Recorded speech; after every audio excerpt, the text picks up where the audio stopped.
현진건. 비사감과 러브레터.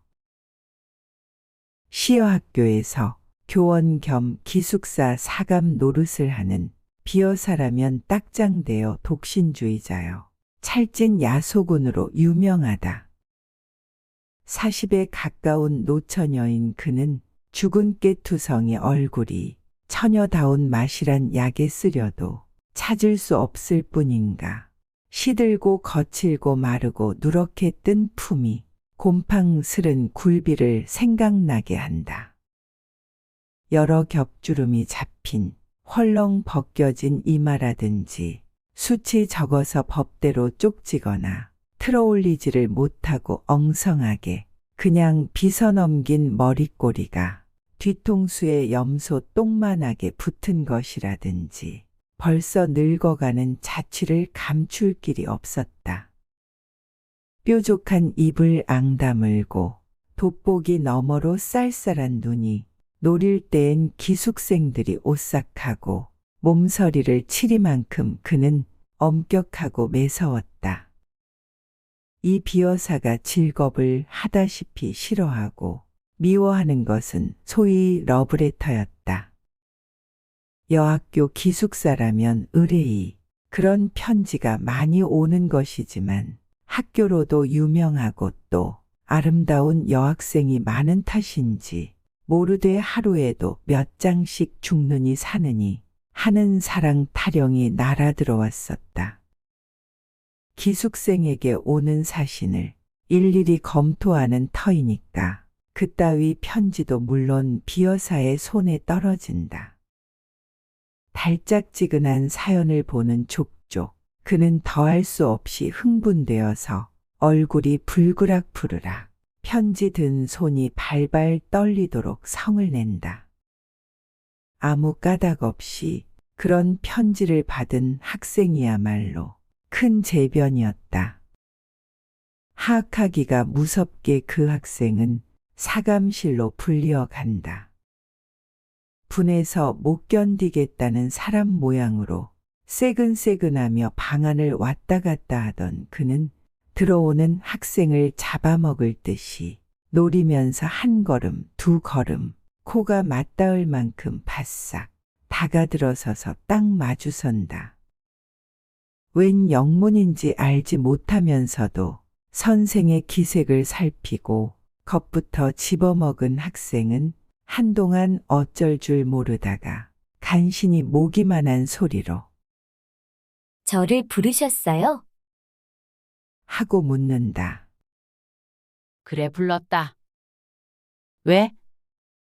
팍 무는 듯이 한마디 하고 나서 매우 못마땅한 것처럼 교의를 우당퉁탕 당겨서 철썩 주저앉았다가 그저 서 있는 걸 보면 장승이냐? 왜 앉지를 못해? 하고 또 소리를 빽 지르는 법이었다. 스승과 제자는 조그마한 책상 하나를 세에 두고 마주 앉는다. 앉은 뒤에도 내 죄상을 내가 알지. 하는 것처럼 아무 말 없이 눈살로 쏘기만 하다가 한참 만에야 그 편지를 끄집어내어 학생의 코앞에 동댕이를 치며 이건 누구한테 오는 거냐? 하고 문초를 시작한다. 앞장에 제 이름이 쓰였는지라 저한테 온 것이야요. 하고 대답 않을 수 없다. 그러면 발신인이 누구인 것을 채쳐 묻는다. 그런 편지의 항용으로 발신인의 성명이 똑똑치 않기 때문에 주저주저하다가 자세히 알 수 없다고 4대1 양이면 너한테 오는 것을 내가 모른단 말이냐?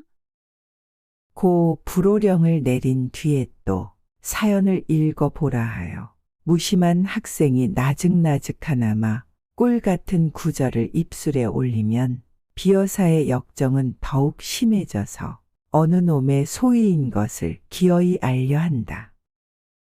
기실 보도 듣도 못한 남성의 한 노릇이여 자기에게는 아무 죄도 없는 것을 변명하여도 고지 듣지를 않는다. 바른 대로 아뢰어야 망정이지. 그렇지 않으면 퇴학을 시킨다는 둥. 제 이름도 모르는 여자에게 편지할 리가 만무하다는 둥.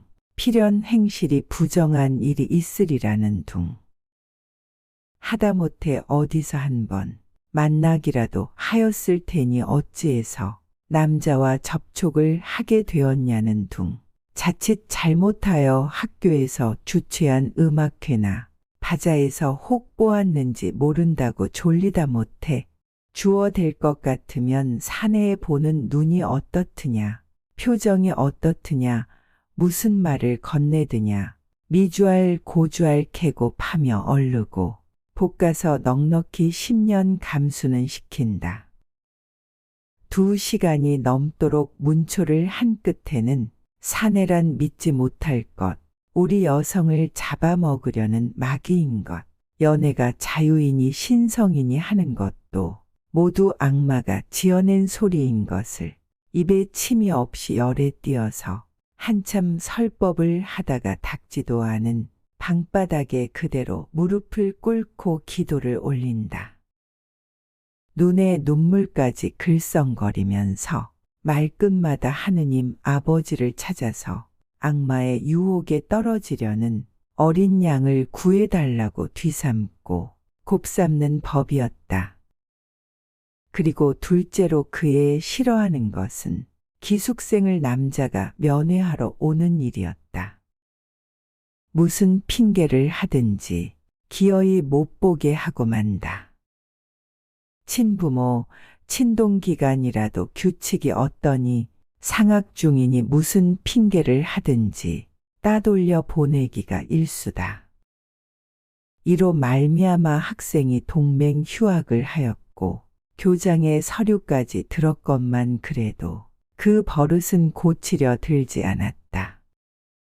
이 비사감이 감독하는 그 기숙사에 금년 가을 들어서 괴상한 일이 생겼다느니보다 발각되었다는 것이 마땅할는지 모르리라. 왜 그런고 하면 그 괴상한 일이 언제 시작된 것은 귀신밖에 모르니까. 그것은 다른 일이 아니라 밤이 깊어서 새로 한 점이 되어 모든 기숙생들이 달고 고난 잠에 떨어졌을 때 난데없는 깔깔대는 웃음과 속살속살대는 말라치 새어 흐르는 일이었다. 하루 밤이 아니고 이틀 밤이 아닌 다음에야 그런 소리가 잠기 밝은 기숙생의 귀에 들리기도 하였지만 잠결이라 뒷동산에 구르는 마른 잎의 노래로나 달빛의 날개를 번뜩이며 울고 가는 기러기의 소리로나 흘러들었다. 그렇지 않으면 도깨비의 장난이나 아닌가 하여 무시무시한 증이 들어서 동무를 깨웠다가 좀처럼 동무는 깨지 않고 제 생각이 너무나 어림없고 어이없음을 깨달으면 밤소리 멀리 들린다고 학교 이웃 집에서 이야기를 하거나 또 딴 방에 자는 제 동무들의 잠꼬대로만 여겨서 스스로 안심하고 그대로 자버리기도 하였다. 그러나 이 수수께끼가 풀릴 때는 왔다. 이때 공교롭게 한 방에 자던 학생 셋이 한꺼번에 잠을 깨었다.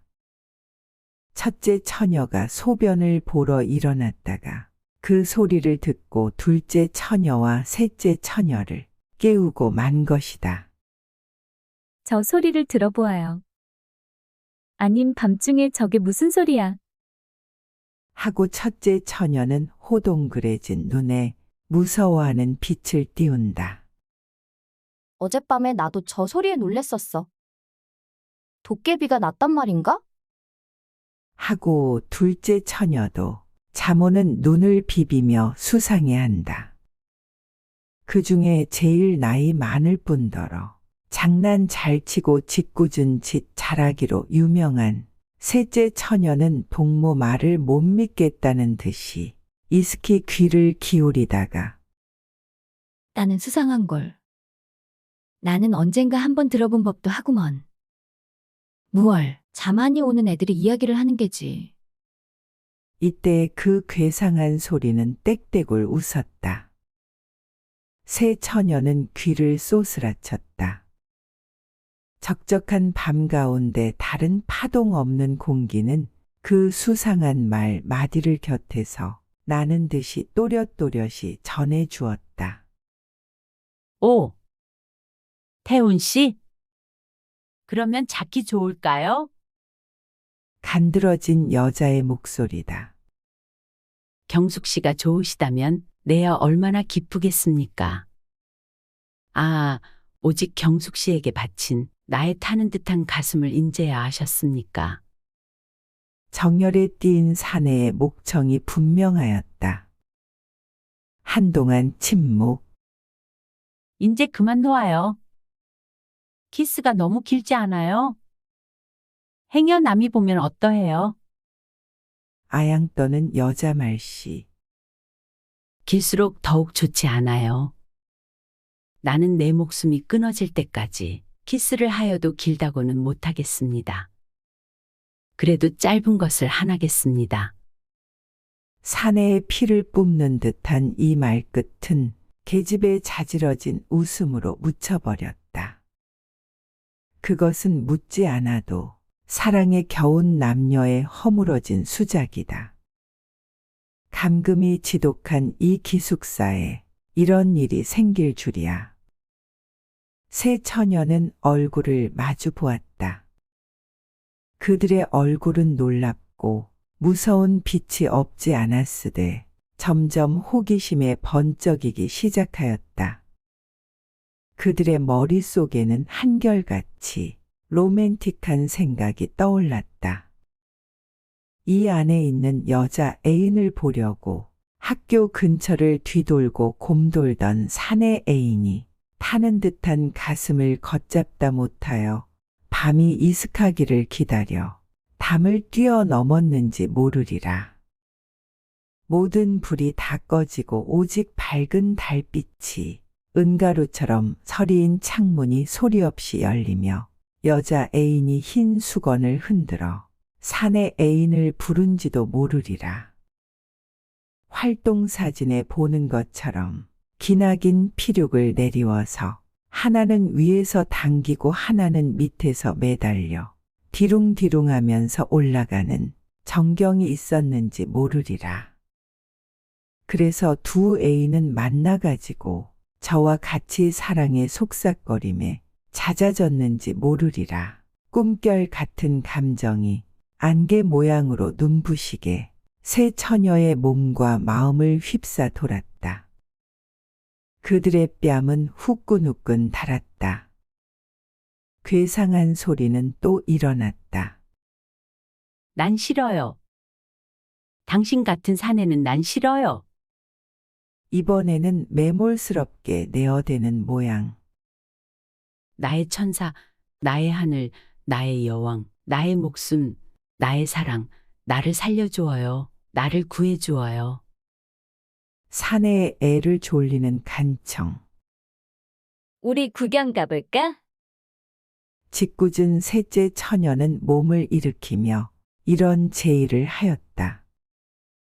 다른 처녀들도 그 말에 찬성한다는 듯이 따라 일어섰으되 의아와 공고와 호기심이 뒤섞인 얼굴을 서로 교환하면서 얼마쯤 망설이다가 마침내 가만히 문을 열고 나왔다. 쌀벌레 같은 그들의 발가락은 가장 조심성 많게 소리나는 곳을 향해서 곰실곰실 기어간다. 컴컴한 복도에 자다가 일어난 새 처녀의 흰 모양은 그림자처럼 소리 없이 움직였다. 소리 나는 방은 어렵지 않게 찾을 수 있었다. 착고는 나무로 깎아 세운 듯이 주춤 걸음을 멈출 만큼 그들은 놀래었다. 그런 소리에 출처야말로 자기네 방에서 몇 걸음 안 되는 사감실일 줄이야. 그 방에 여전히 사내에 비대발과라는 푸념이 되풀이 되고 있다. 나의 천사, 나의 하늘, 나의 여왕, 나의 목숨, 나의 사랑, 나의 애를 말려 죽이실 테요. 나의 가슴을 뜯어 죽이실 테요. 내 생명을 맡으신 당신의 입술로. 셋째 처녀는 대담스럽게 그 방문을 빠끔히 열었다. 그 틈으로 여섯 눈이 방 안을 향해 쏘았다. 이 어쩐 기괴한 광경이냐. 전등 불은 아직 끄지 않았는데 침대 위에는 기숙생에게 온 소위 러브레터의 봉투가 너저분하게 흩어졌고 그 알맹이도 여기저기 두서없이 펼쳐진 가운데 비여사 혼자 아무도 없이 제 혼자 일어나 앉았다. 누구를 끌어당길 듯이 두 팔을 벌리고 안경을 벗은 근시 안으로 잔뜩 한 곳을 노리며 그 굴비쪽 같은 얼굴에 말할 수 없이 애원하는 표정을 짓고는 키스를 기다리는 것 같이 입을 쫑긋이 내어민 채 사내의 목청을 내어가면서 악간말을 중얼거린다. 그러다가 그 넋두리가 끝날 겨를도 없이 급작스리 앵돌아서는 신용을 내며 누구를 뿌리치는 듯이 연애 손짓을 하며 이번에는 톡톡 쏘는 계집의 음성을 지어 난 싫어요. 당신 같은 사내는 난 싫어요. 하다가 재물에 자지러지게 웃는다. 그러더니 문득 편지 한 장을 집어들어 얼굴에 문지르며 정 말씀이하여? 나를 그렇게 사랑하셔요? 당신의 목숨같이 나를 사랑하셔요?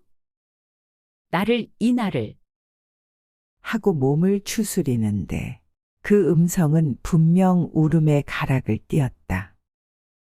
에그머니 저게 웬일이냐. 첫째 처녀가 소곤거렸다. 아마 미쳤나 보아. 밤중에 혼자 일어나서 왜 저리고 있을꼬. 둘째 처녀가 맞방망이를 친다. 애그 불쌍해. 하고 셋째 처녀는 손으로 고인 때 모르는 눈물을 씻었다. 지금까지 비사감과 러브레터였습니다. 감사합니다. 구독을 눌러주시면 빠르게 다음 작품을 감상할 수 있습니다.